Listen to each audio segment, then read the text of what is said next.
C'est la dernière fois que le président Joe Biden s'adressera à un forum international majeur où des centaines de dirigeants se réunissent chaque année pour l'Assemblée générale des Nations unies. Cela arrive à un moment crucial, a déclaré Linda Thomas-Greenfield, l'ambassadrice des États-Unis aux Nations unies.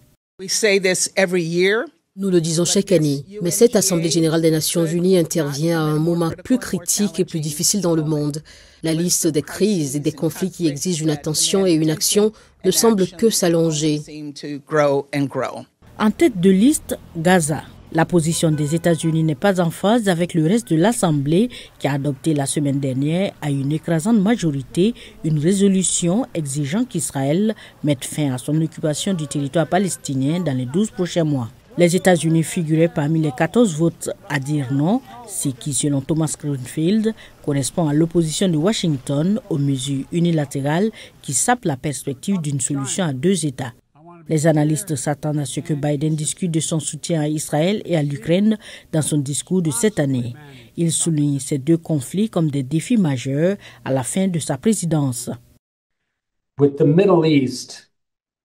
Avec le Moyen-Orient, cela ressemble à ce que vous savez, comment garder le couvercle sur cela et espérer que le conflit ne dégénère pas en une guerre régionale. Et je pense que c'est la meilleure hypothèse que l'on puisse se faire sur ce qui va se passer.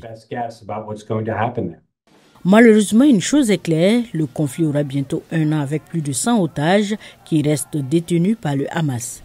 La Maison-Blanche affirme que leur rapatriement est sa priorité absolue et le pilier essentiel d'un accord visant à mettre fin au combat en Israël et le groupe militant.